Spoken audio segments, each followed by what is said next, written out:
The morning started like any other on Kepler Station. Commander Jake Morrison was drinking his coffee and reading reports when the first alarm sounded. He looked up from his desk hoping it was just another drill. The second alarm told him it wasn't. "All hands to battle stations," Jake announced over the comm system. His voice stayed calm, but his heart was racing. Kepler Station wasn't a military base. It was a research outpost with families, scientists, and children. They had basic defenses, but nothing meant for real war. Dr. Lisa Park was in the main lab when the alarm started. She dropped her test samples and ran to the window. Outside, she could see dark ships approaching fast. They didn't look like any human vessels she knew. Their hulls were black and covered in spikes like something built for war and nothing else. "Lisa, we need to evacuate the civilian areas." Jake's voice came through her communicator. "Get everyone to the transport bays."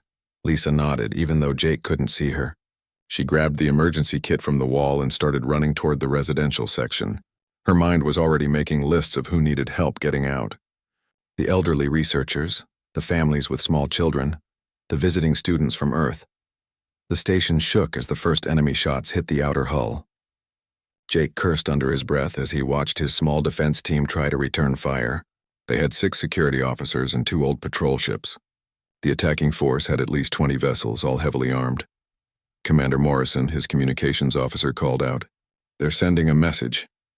"Put it through," Jake said. A harsh alien voice filled the command center. The translation system made it sound mechanical and cold. "Human station. You will surrender immediately. We are the Zephyrian Empire. Your territory now belongs to us. Resist and you will all die." Jake looked at his small crew. They were scared but determined. "Send them our response," he said. "Tell them we need time to evacuate civilians." "Ask for 1 hour." The alien voice came back quickly. "You have 30 minutes. Any ship that tries to leave after that will be destroyed." 30 minutes. Jake's heart sank. It wasn't enough time, but it was better than nothing. "All evacuation teams," you heard them. 30 minutes to get everyone out. Lisa was already herding people toward the transport ships. The station had 4 large transports meant for cargo and passenger runs to nearby colonies. She was loading the 3rd ship when she realized there was a problem. "Where are the children from the education center?"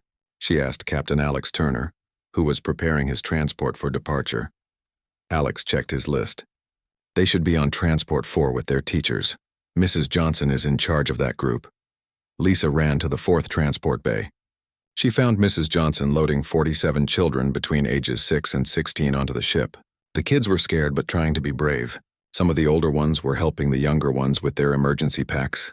"Is everyone here?" Lisa asked. Mrs. Johnson nodded. "All 47 accounted for. We're ready to go." "Good. Alex will take you to the colony on Meridian Prime. It's the closest safe place." Lisa watched as Captain Turner sealed the transport doors. Through the window, she could see the children inside. Some were crying. Others were pressed against the glass, trying to see what was happening outside. She waved at them, trying to smile. The first 3 transports launched without problems. Jake watched from the command center as they cleared the station and started moving towards safe space. 1 more ship and all the civilians would be safe. Then everything went wrong. The 4th transport, carrying the children, launched just as the 30-minute deadline passed. Jake watched in horror as Zephyrian fighters moved to intercept it. "Alex, you've got enemy ships closing on you," Jake radioed to the transport. "I see them, Commander," trying evasive maneuvers. Alex pushed his transport as hard as he could, but it was designed for cargo, not combat. The Zephyrian fighters were fast and deadly. They surrounded the transport like wolves around a wounded animal. Human transport. "Cut your engines and prepare to be boarded," came the alien voice. Alex looked back at the children. Mrs. Johnson was trying to keep them calm, but they all knew something was very wrong. Little Amy Chen, only 6 years old, was holding onto her older brother's hand. The teenage students were trying to act brave for the younger kids. "Commander Morrison, they want me to surrender." Alex radioed back to the station. Jake felt sick. He could try to help, but his small defense force would be destroyed in minutes. The other 3 transports full of civilians were still in range of enemy weapons. If he fought, everyone might die. "Alex, do what you have to do to keep those kids safe," Jake said quietly. Alex closed his eyes for a moment, then opened the communication channel to the Zephyrian fighters. "This is Transport 4. I'm cutting engines." "Please don't hurt the children." The Zephyrian boarding party was rough but not violent. They herded Alex and the teachers to one side of the cargo bay and kept the children in a group on the other side. The alien soldiers were tall and covered in dark armor that made them look like metal insects. Their leader spoke through a translator device. "You are now prisoners of the Zephyrian Empire. You will not be harmed if you cooperate." Mrs. Johnson stepped forward. "These are children. They're not soldiers or threats. Please let them go." The Zephyrian leader looked at her with cold eyes. "They are valuable. Humans will not attack us while we hold their young." Back on Kepler Station, Jake received the final message from the Zephyrian fleet. "Commander Morrison, we now hold 47 human children as prisoners. If any human military forces approach our territory, the children will die. Tell your leaders that the Zephyrian Empire is not to be challenged." Jake slammed his fist on the control panel. Around him, his crew stood in shocked silence. They had saved most of the civilians, but they had lost the children. The most innocent and defenseless people on the station were now in enemy hands. As the Zephyrian ships disappeared into hyperspace with their prisoners, Jake activated the emergency communication system. He sent a priority message to Earth and every human colony and military base in known space. "This is Commander Jake Morrison of Kepler Station. We have been attacked by the Zephyrian Empire. They have captured 47 human children as hostages. Request immediate assistance." He closed the channel and stared out at the empty space where the enemy ships had been. The Zephyrians thought they were clever. They thought taking human children would make humans afraid to fight back. They had no idea what they had just done. The news spread across human space faster than light itself. Every communication relay, every news network, every personal message system carried the same horrifying information. Alien forces had captured human children. Lieutenant Colonel Ben Hayes was training new recruits on Mars when his communicator buzzed with an emergency code he had never seen before. "Code Black, children in danger. All leave canceled. Report immediately." Ben had been a soldier for 20 years. He had fought pirates, dealt with colonial disputes, and handled terrorist threats. But this was different. This was about kids. Human kids taken by aliens who thought they could use them as shields. "Sir, what are our orders?" asked Sergeant Mike Turner, Ben's second in command. Ben looked at the message again. 47 children, ages 6 to 16, captured by something called the Zephyrian Empire. "Pack everything," Ben said. "We're going hunting." On Earth, Ambassador Susan Clark was in an emergency meeting with the Human Defense Council. The room was full of angry voices and demands for immediate action. Everyone wanted to send the entire fleet to get the children back. "We need to be smart about this," Susan said, trying to keep her voice steady. "If we attack without a plan, those children will die." General Frank Cooper slammed his hand on the table. "Those aliens took our kids, Susan, our kids. Every parent in human space is terrified right now. We can't just sit here and talk." Susan understood the anger. She was a mother herself. Her own daughter was safe at home, but she could imagine the horror those parents on Kepler Station were feeling. "I'll try diplomatic channels first. But Frank, start preparing for war. Real war." In the asteroid belt, Captain Roy Martinez was loading his cargo ship when the news hit the miners' communication network. Roy wasn't military. He hauled ore between the mining stations and sold supplies to prospectors. But when he heard about the children, something cold and hard settled in his chest. Roy opened his ship's communication system and broadcast on the general frequency. "This is Captain Martinez on the freighter Lucky Strike. Any ship that wants to help get our kids back, meet me at coordinates 77 Alpha. We're going after them." The response surprised even Roy. Within 6 hours, over 300 civilian ships had gathered at the meeting point. Miners, traders, passenger haulers, even small personal craft. They weren't soldiers, but they were armed and angry. "I know most of you aren't fighters," Roy broadcast to the assembled fleet, "but those are our children out there. Human children. And I'll be damned if we let some aliens think they can take them and get away with it." On the colony world of New Texas, Farmer Bill Jackson was feeding his cattle when his wife called him inside. She was crying as she showed him the news report. Bill looked at the pictures of the missing children and thought about his own 2 kids playing in the yard outside. "Martha, pack some things for the kids. Take them to your sister's place in the capital. Lock the doors and don't come out until this is over." "Where are you going, Bill?" Bill was already pulling his old military gear from the closet. He had served in the Colonial Marines 15 years ago. He thought those days were behind him. I'm going to help bring those kids home. Similar scenes played out across hundreds of human worlds. Parents dropping everything to join rescue efforts. Retired soldiers coming out of retirement. Ship captains changing course to join the growing fleet. The Zephyrians had expected taking children would make humans afraid to fight. Instead, it had done the opposite. Lieutenant Colonel Ben Hayes reached the staging area at Alpha Centauri to find chaos. Military ships, civilian vessels, and everything in between were arriving by the hour. Admiral Kate Brooks was trying to organize the massive fleet that was forming. "Ben, thank God you're here," Admiral Brooks said when she saw him. "We've got over 1,000 ships and more arriving every hour. Half of them are civilians with no military training, but they all want to help." Ben looked out at the fleet. He had never seen anything like it. Massive military cruisers were docked next to small family ships. Corporate security vessels sat alongside mining barges. "Admiral, what do we know about the enemy?" "Not much. The Zephyrian Empire. They've been expanding their territory for the past 50 years, but they've never bothered with human space before. We think they have about 200 systems under their control. And they think holding 47 kids will stop us from coming after them." Admiral Brooks smiled grimly. "They're about to learn better." Meanwhile, in alien space, panic was spreading among the other species. The Korthan Empire had been trading partners with humans for decades. When Ambassador Veltar heard what the Zephyrians had done, he immediately called his government.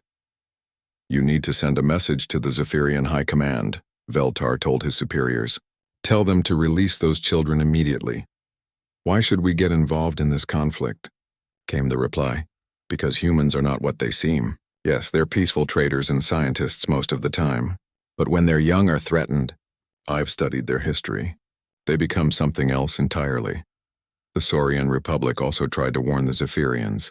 Even the normally neutral Centaurian Federation sent diplomatic messages urging the release of the human children. But the Zephyrian Empire ignored them all. High Executor Thexmore was confident in his strategy. "Humans are weak. They value their offspring too much to risk them in battle. They will negotiate, and we will gain valuable territory without firing another shot."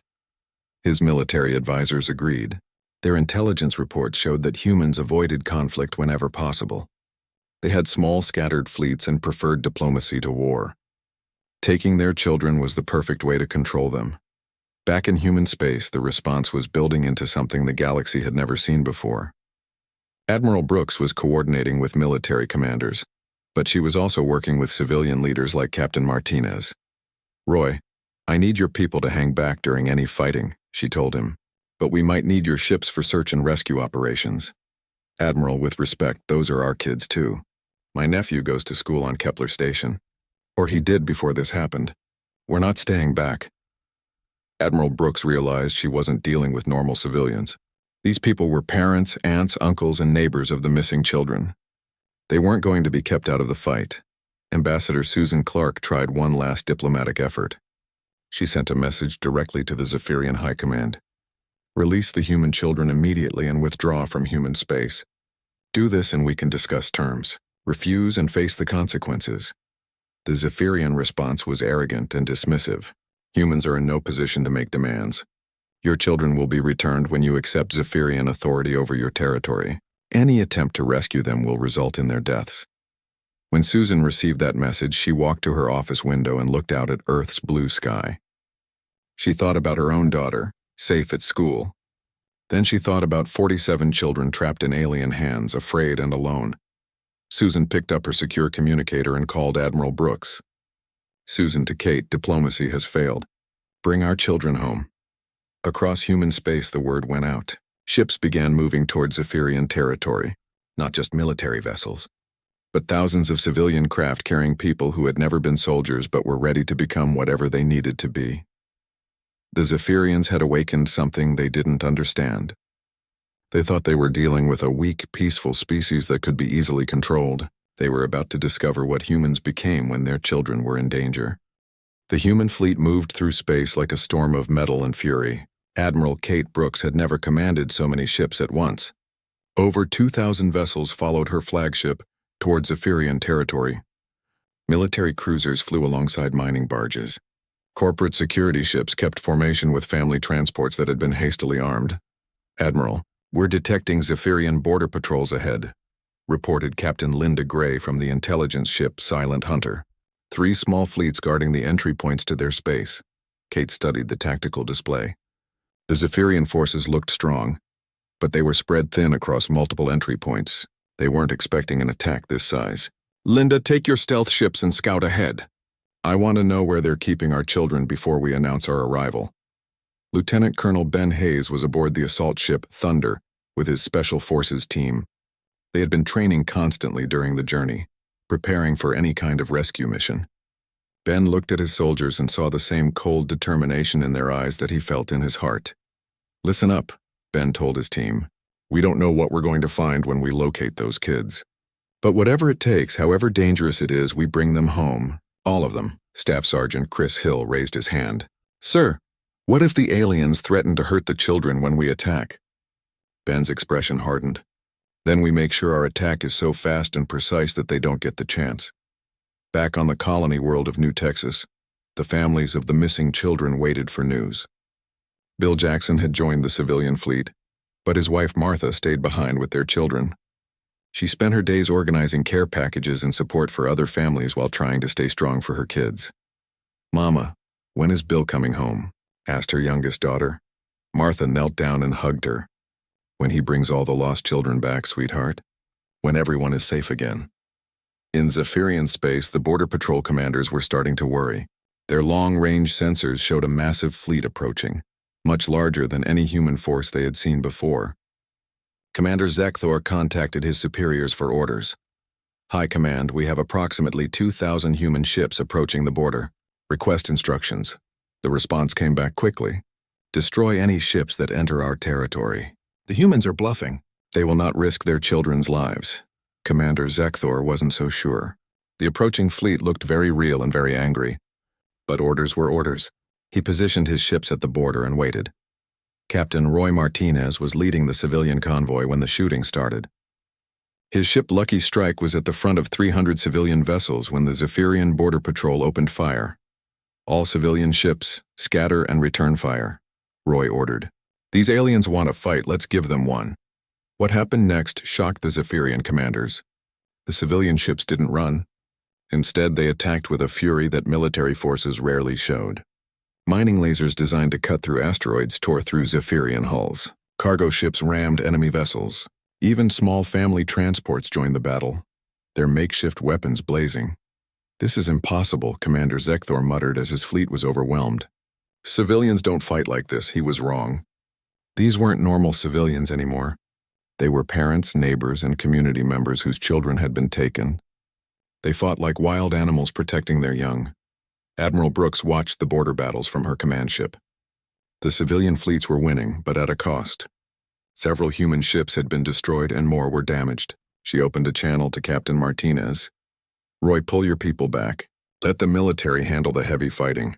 "Negative, Admiral. We're just getting started. These aliens took our kids. They're going to learn what that means." The first border patrol was destroyed within 2 hours. The second fell even faster as the human fleet coordinated their attacks. By the end of the day, the way into Zephyrian space was clear, and Admiral Brooks gave the order to advance. On the Corthan homeworld, Ambassador Veltar was frantically trying to contact anyone in the Zephyrian government who would listen to reason. He finally reached Sub-Commander Rixtal, an old contact from trade negotiations. "Rixtal, you have to listen to me. Release those human children immediately. You don't understand what you're dealing with. Veltar, humans are peaceful merchants and scientists. They pose no threat to the Empire. You're wrong. Humans are peaceful until you threaten their children, then they become something else entirely. I've studied their history. When their young are in danger, they stop being individuals and become something like a hive mind. Every human becomes a soldier. Every ship becomes a weapon." Sub-Commander Rixtal laughed. "You're being dramatic. Our intelligence reports show their military is small and scattered. Your intelligence reports are useless. They tell you about human military during peacetime. This is not peacetime anymore. This is something your people have never seen before." Back in the advancing human fleet, Captain Linda Gray's intelligence teams were working around the clock to locate the missing children. They had captured several Zephyrian ships and were interrogating the crews. Every interrogation had the same question. "Where are the human children?" Most of the Zephyrian prisoners refused to talk at first. Then they met human interrogators whose own children attended school with the missing kids. The aliens quickly discovered that humans could be very persuasive when their children were involved. "The prisoners are talking," Linda reported to Admiral Brooks. "The children are being held at a facility called Prison Station Omega in the Xerion system. It's deep in Zephyrian space, heavily defended." "How heavily defended?" 50 ships minimum plus orbital defense platforms. "It's designed to be impossible to attack." Admiral Brooks smiled coldly. They're about to learn that impossible is just another word humans don't believe in. Meanwhile, at Prison Station Omega, Captain Alex Turner was doing his best to keep the children calm and safe. The Zephyrian guards were not cruel, but they were cold and frightening. The children stayed close together in their holding area, with the older ones protecting the younger ones. 12-year-old Tim Foster had become the unofficial leader of the group. He organized games to keep the little ones distracted and made sure everyone got their share of the alien food they were given. "Captain Turner," Tim whispered during one of his check-ins with Alex, "do you think our families are coming for us?" Alex looked at the brave young boy who was trying so hard to take care of everyone else. "Tim, I guarantee you that every human in the galaxy is looking for us right now. Your parents, your neighbors, probably people you've never even met. We just have to stay strong until they get here." Tim nodded and went back to organizing the other children. He didn't tell Captain Turner about the small device he had hidden in his pocket. It was a student communicator that the aliens had missed during their search. Tim had been using it to send out weak signals whenever the guards weren't watching. He didn't know if anyone could hear him, but he kept trying. Unknown to Tim, his signals were being picked up by human intelligence ships. Captain Linda Gray's team had been tracking the weak transmissions for days, using them to confirm the children's location and condition. "Admiral, we're receiving signals from inside the prison facility," Linda reported. "It's one of the children. He's been trying to contact us." Admiral Brooks felt her heart skip a beat. One of the children was trying to help with his own rescue. It reminded her why humans never gave up when their young were in danger. "What's he saying?" "He's giving us information about guard rotations, the layout of their holding area, and the condition of the other children.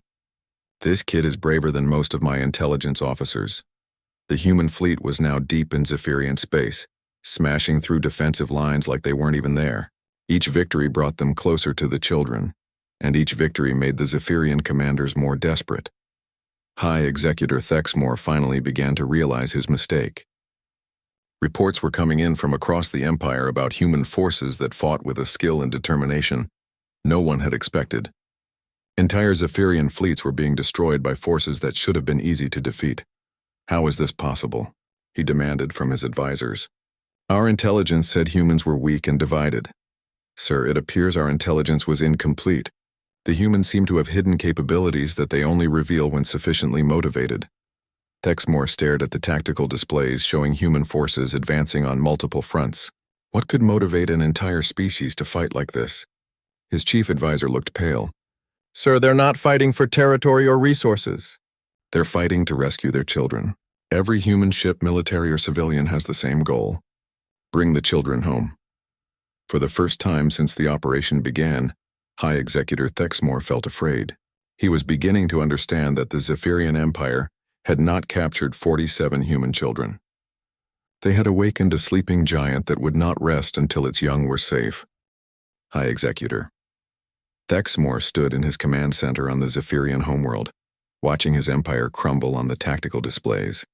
In less than a week, human forces had penetrated deeper into Zephyrian space than any enemy in the Empire's history. What terrified him most was how they fought. "Sir, the human fleet has reached the outer planets of the Xerion system," reported his tactical officer. "They'll reach Prison Station Omega within hours." Thexmore had expected the humans to negotiate. He had captured their children specifically to avoid a war. Instead, he had started the most devastating conflict in Zephyrian history. "How many ships do they have?"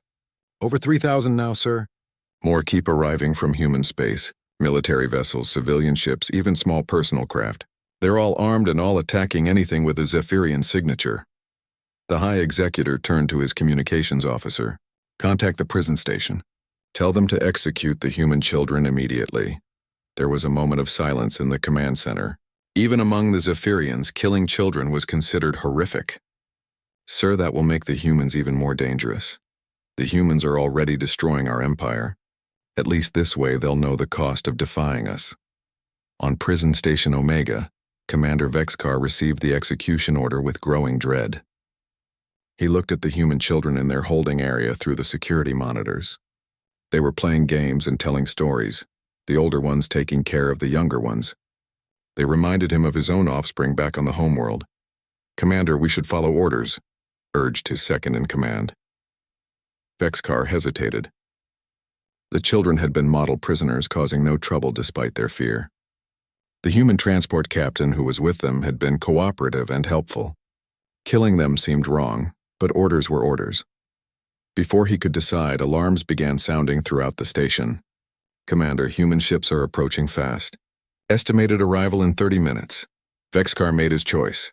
Instead of executing the children, he called for general evacuation. "All non-essential personnel to escape pods. Prepare to abandon station." In the human fleet, Admiral Kate Brooks was coordinating the final assault. Intelligence reports confirmed that the children were alive and in the main holding area of the prison station. The rescue had to be perfect. One mistake could cost innocent lives. "Ben, are your teams ready?" she asked Lieutenant Colonel Ben Hayes. "We've been ready since day one, Admiral. High people know exactly what to do." Ben's Special Forces teams had been training for this moment throughout their journey into enemy space. They had studied the station layout, practiced the rescue procedures, and prepared for every possible scenario. Most importantly, they had been motivated by daily updates from young Tim Foster's hidden communicator. Captain Linda Gray was monitoring enemy communications when she detected something unexpected. "Admiral, the prison station is evacuating most of its personnel. They're only keeping a skeleton crew. Are they planning to destroy the station with the children inside?" Admiral Brooks asked. "I don't think so. The evacuation seems orderly, like they're trying to minimize casualties." On the prison station, Captain Alex Turner noticed the change in the guards' behavior. They seemed nervous and kept looking at their communicators. Some had already left their posts. He managed to catch the attention of Commander Vexcar during a routine check. "Commander, what's happening?" Alex asked. "Your people seem scared." Vexcar looked at the human captain for a long moment. "Your people are coming. A very large fleet. My government ordered me to kill the children before you arrive." Alex felt his blood turn cold. "And are you going to follow that order?" "I have children of my own, Captain Turner. I cannot kill young ones even in war, but I cannot stop what is coming either." Tim Foster was organizing a story circle for the younger children when Captain Turner approached him. "Tim, I need you to listen very carefully. The rescue fleet is almost here, but things might get dangerous. I need you to help keep everyone together and calm." Tim nodded seriously. "What should I do, Captain?" "When the fighting starts, get everyone to the back corner of the holding area and keep them down. Don't let anyone try to run toward the fighting, no matter what they hear." Tim looked at the other children, then back at Captain Turner. "Will we really get to go home?" "Yes, Tim. We're all going home." The human fleet arrived at Prison Station Omega like an unstoppable force. Admiral Brooks had divided her ships into 3 groups: the main assault force to neutralize the station's defenses, the rescue ships to extract the children, and a perimeter force to prevent any Zephyrian reinforcements from interfering. "All ships, commence attack," Admiral Brooks ordered. The battle was unlike anything the Zephyrians had ever experienced. Human ships moved with perfect coordination, as if controlled by a single mind. They didn't just attack the station. They systematically dismantled its defenses with surgical precision. Staff Sergeant Chris Hill led the first boarding party onto the station. His team moved through the corridors like ghosts, eliminating any resistance without mercy. But when they encountered Zephyrian personnel who surrendered or appeared to be fleeing, they let them go. This wasn't about conquest or revenge, it was about rescue. Team Alpha to command, we've secured the main corridor. No sign of the children yet. Team Beta here found what looks like guard quarters. They're empty. Lieutenant Colonel Ben Hayes monitored the teams from his command ship. Every report brought them closer to the children, but he wouldn't relax until he saw them with his own eyes. Commander Vexcar made a decision that would save his life. Instead of fighting the human boarding parties, he activated the station's intercom system and made an announcement in broken human language. "Human soldiers, this is Station Commander Vexcar. I am opening all security doors to your children's location. Do not shoot. I repeat, do not shoot. The children are unharmed. Staff Sergeant Hill heard the announcement and signaled his team to hold fire. Moments later, security doors throughout the station began opening automatically. They followed the open path through corridors that should have been heavily defended. Command, this feels like a trap, Hill radioed. Negative, Chris, came Captain Linda Gray's voice. Intelligence confirms the commander is acting against his orders. He's helping us. The rescue team reached the holding area to find Commander Vexcar standing outside with his hands raised. Through the transparent walls, they could see 47 human children huddled in the back corner, just as Captain Turner had instructed them. Your children are unharmed, Vexcar said in careful English. I could not follow the order to kill them. Ben Hayes himself led the team that entered the holding area.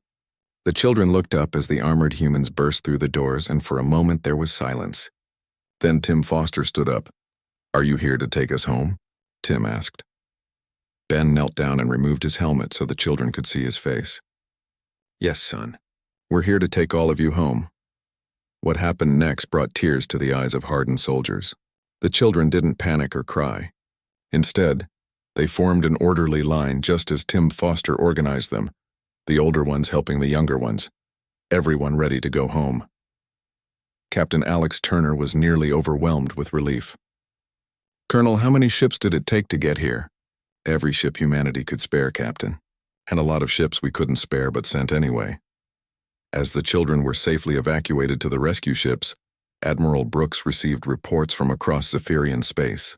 The Empire was collapsing faster than anyone had thought possible. Entire sectors were surrendering without a fight. Other alien species that had been conquered by the Zephyrians were declaring independence. Admiral, Captain Linda Gray reported, we're receiving surrender offers from over 40 Zephyrian systems. They want to negotiate separate peace deals. Admiral Brooks looked at the tactical display showing human forces spread across enemy territory. In 1 week, they had accomplished what military strategists said would take years, all because someone had made the mistake of taking their children. On the homeworld, High Executor Thexmore received his final report. Sir, Prison Station Omega has fallen. The human children have been rescued. Our fleet in that sector has been destroyed or scattered. Thexmore slumped in his command chair. How many human casualties? Remarkably few, sir. They seem more interested in rescuing their young than in killing us. Many of our surrendering forces have been allowed to withdraw. For the first time, Thexmore understood what the other alien ambassadors had been trying to tell him. Humans weren't just another species to be conquered. They were something far more dangerous. A people who would sacrifice everything for their children, and who had the skill and determination to make that sacrifice meaningful.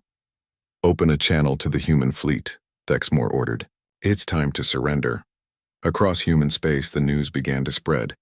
The children had been found. The children were safe. The children were coming home. And the galaxy would never underestimate humanity again. The rescued children sat in the medical bay of Admiral Brooks's flagship, receiving checkups from Dr. Henry Adams. Despite their ordeal, they were in remarkably good condition. More importantly, they had stayed together and supported each other throughout their captivity. How are they doing, Doctor? Admiral Brooks asked as she watched the children through the observation window. Physically, they're fine. Emotionally, they're stronger than I expected. That young man, Tim Foster, did an excellent job keeping everyone calm and organized. Admiral Brooks nodded as she watched Tim helping a younger girl with her medical bracelet. He's been sending us intelligence reports through his hidden communicator for days. That boy probably saved his own rescue mission. Captain Alex Turner approached the Admiral. Ma'am, the children are asking when they can go home. What should I tell them? Tell them we're going home right now, Captain. All of us, but going home wasn't simple anymore. The human fleet had scattered across Zephyrian space, and the political situation was changing by the hour. Admiral Brooks received a priority message from Earth that made her smile. Admiral, this is Ambassador Susan Clark. I'm aboard a diplomatic ship heading to your location. We need to discuss terms with the Zephyrians before this goes any further. Susan, the Zephyrians are done. Their empire is collapsing. Half their systems have already surrendered. That's exactly why we need to talk. We didn't come here to conquer anyone. We came to get our children back. Now that we have them, we need to figure out what comes next. The Zephyrian High Command was in chaos. High Executor Thexmore had been removed from power by his own council. The new leader, a more moderate official named Kexdan, was desperately trying to contact the human fleet before his entire civilization was destroyed. Human Admiral Brooks. This is Acting High Executor Kexdan. We formally request immediate peace negotiations. We are prepared to offer full reparations and territorial concessions. Admiral Brooks discussed the surrender offer with her senior staff. Lieutenant Colonel Ben Hayes was strongly opposed to accepting any kind of deal. Admiral, they took our children. They planned to kill them when we came to the rescue. Why should we show them any mercy? Because, Ben, we're not them. We came here to save our kids, not to become conquerors. The children are safe. Our mission is complete. Captain Roy Martinez and his civilian fleet had a different perspective. Admiral, a lot of good people died getting here. Families back home are going to want justice for what these aliens did. And they'll get justice, Roy, but not revenge. There's a difference. Ambassador Susan Clark arrived just as the formal surrender negotiations were beginning. She brought with her a team of diplomats and legal experts, as well as representatives from other alien governments who wanted to witness the historic talks. The Korthan ambassador Veltar was particularly interested in the proceedings. Ambassador Clark, my government wants to establish formal protocols to prevent this kind of tragedy from happening again. What did you have in mind, Veltar? A galactic treaty protecting children of all species. Any government that threatens or harms the young of another species would face immediate intervention by all signatory worlds. Susan considered the proposal. It has merit. We'll discuss it during the negotiations. The peace talks were held aboard a neutral ship in space between the two fleets. High Executor Kexdan arrived with a small delegation, looking nervous and defeated. Across the table sat Ambassador Clark, Admiral Brooks, and representatives of the human military and civilian forces. We deeply regret the actions taken against your children, Kexdan began. The previous government made a terrible mistake. We are prepared to make any reparations you deem appropriate. Ambassador Clark leaned forward. Here's what's going to happen. First, you will immediately release any other prisoners you're holding from any species. Second, you will pay reparations to the families affected by this incident. Third, you will sign the child protection treaty we're drafting. And in return, we go home and leave you alone. We're not interested in conquering your empire or occupying your worlds. We just want our children safe and a guarantee this never happens again. Kexdan looked surprised. That's all? After what we did, you're not going to demand territorial concessions or tribute payments? Admiral Brooks spoke up. Executor, we didn't come here to build an empire. We came here because you took our kids. Now that they're safe, we have no business being in your space. The negotiations concluded quickly once the Zephyrians realized that humans really did just want to go home. The final treaty included massive reparations payments, the release of all prisoners, and the establishment of the Child Protection Accord that would eventually be signed by over 200 alien governments. Meanwhile, the children were finally aboard transport ships heading back to human space. Tim Foster sat with Captain Turner as they watched the stars through the observation deck windows. Captain, were our families really that worried about us? Tim asked. Captain Turner thought about the thousands of ships that had crossed the galaxy to rescue them. Tim, every human in known space dropped everything to come looking for you. Parents, grandparents, neighbors, even people who had never met you. That's what humans do when their children are in danger. Tim nodded thoughtfully. I hope I can be that brave for my kids someday. Son, you were already that brave. You kept 46 other children safe and helped us find you. Your parents are going to be very proud. Back on Earth, the news networks were covering the return of the rescued children around the clock. Families across human space were celebrating, and recruitment offices for both military and civilian rescue services were overwhelmed with volunteers. Bill Jackson was finally heading home to New Texas when he received a message from his wife, Martha. Bill, the neighbors have planned a welcome party for when you get back. The whole community wants to thank everyone who went to help rescue those children. Martha, I didn't do anything special. I just did what any parent would do. That's exactly why they want to thank you, dear. You showed what humanity is really about. The political implications of the rescue mission were enormous. Other alien species that had previously dismissed humans as a minor power were now reconsidering their positions. The Saurian Republic immediately offered a formal alliance. The Centaurian Federation requested expanded trade agreements. Even distant species that had never contacted humans, before we're sending diplomatic messages. Dr. Henry Adams was writing his report on the psychological effects of the incident when he made an interesting observation. The children show no signs of lasting trauma from their captivity. If anything, they seem more confident and mature than before. They learned they could count on each other and on their people to never give up on them. Admiral Sam Mitchell, who had taken over coordination of post-rescue operations, was amazed by the long-term effects of the incident. Admiral Brooks were receiving reports from across the galaxy. Species that have been enemies for generations are signing the Child Protection Accord. Everyone wants to avoid triggering the kind of response humans showed. The final ceremony took place on Kepler Station, which had been rebuilt and reinforced since the original attack. The 47 children were reunited with their families in an emotional gathering that was broadcast across human space. Commander Jake Morrison, who had coordinated the original evacuation, spoke to the assembled families. We learned something important during this crisis. We learned that when our children are threatened, humanity becomes something more than the sum of its parts. We become a force that nothing in the galaxy can stop. Young Amy Chen, now safely back with her older brother, raised her hand during the question period. Commander Morrison, does this mean the aliens will never bother us again? Jake smiled at the 6-year-old. Amy, I think the word has gotten out across the galaxy. You don't mess with human children. Ever. The Zephyrian Empire never recovered from the conflict. Within months, it had broken apart into dozens of smaller governments, most of which immediately signed peace treaties with humanity. The former Zephyrian worlds that had been treated harshly under the old regime celebrated their independence. Commander Vexkar, the prison station commander who had refused to execute the children, was granted asylum in human space. He eventually became an advisor to the Child Protection Accord Enforcement Agency. Why did you help us? Admiral Brooks asked him during his debriefing. Because I recognized something in your people that my government did not. The fierce love you have for your young. It reminded me that some things are more important than following orders. Tim Foster grew up to become a diplomat, specializing in interspecies relations. He often told the story of his rescue to young people from many different worlds, always ending with the same message. When you protect children, you protect the future, and humans will always protect the future. The Child Protection Accord became one of the most successful treaties in galactic history. Over the following decades, it prevented numerous conflicts and established the principle that children of all species were off-limits in any dispute. Ambassador Susan Clark, who had helped negotiate the treaty, reflected on its significance years later. We didn't set out to change galactic